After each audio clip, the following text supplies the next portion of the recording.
Book of Jubilees, Chapter 36. And in the 6th year of this week, Isaac called his two sons Esau and Jacob, and they came to him, and he said unto them, My sons, I am going to the way of my fathers, to the eternal house where my fathers are.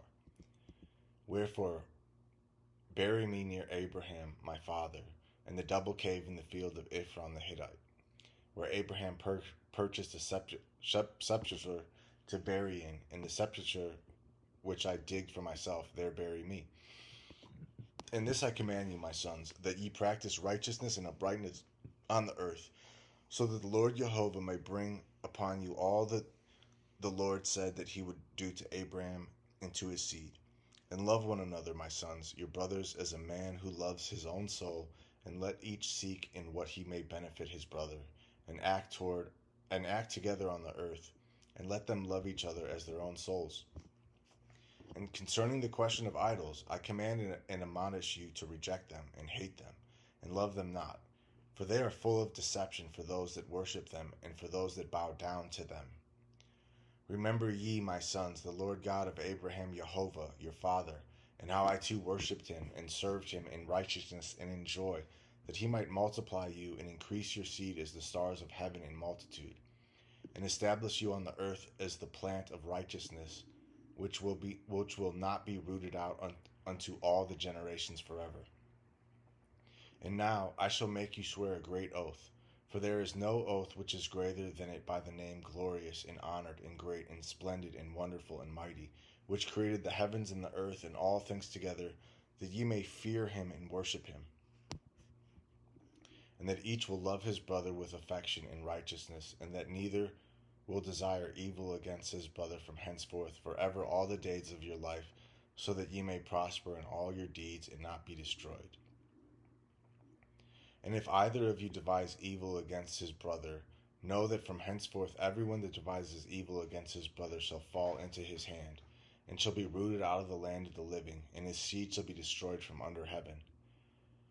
But on the day of turbulence and execration and indignation and anger, with flaming devouring fire, as he burnt Sodom, so likewise will he burn his land and his city and all that is his, and he shall be blotted out of his book of the discipline of the children of men, and not be recorded in the book of life, but in that which is appointed to destruction.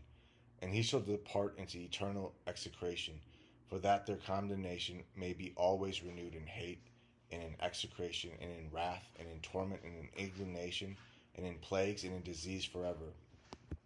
I say and testify to you, my sons, according to the judgment which shall come upon the man who wishes to injure his brother.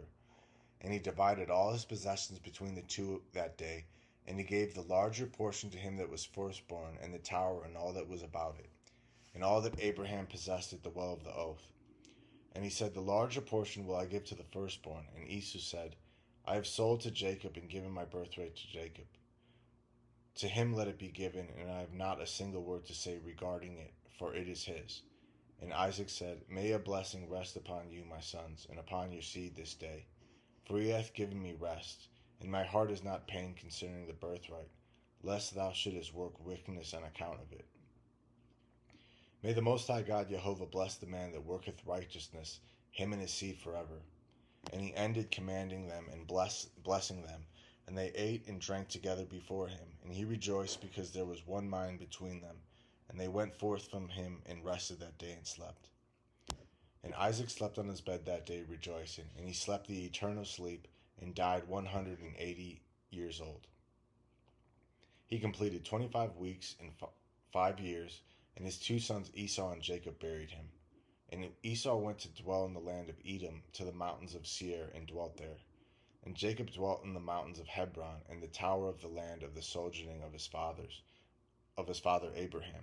And he worshipped the Lord Jehovah with all his heart, and according to the visible commands, according as he had divided the days of his generations. And Leah his wife died in the 4th year of the 2nd week of the 45th Jubilee, and he buried her in the double cave near Rebekah his mother, to the left of the grave of Sarah his father's mother. And all her sons and his sons came to mourn Leah his wife with him, and to comfort him regarding her. For he had lamented her, for he loved her exceedingly after Rachel her sister died. For she was perfect and upright in all her ways, and honored Jacob. In all the days that she lived with him, he did not hear from her mouth a harsh word, for she was gentle and peaceable and upright and honorable. And he remembered all her deeds which she had done during her life, and he lamented her exceedingly, for he loved her with all his heart and with all his soul.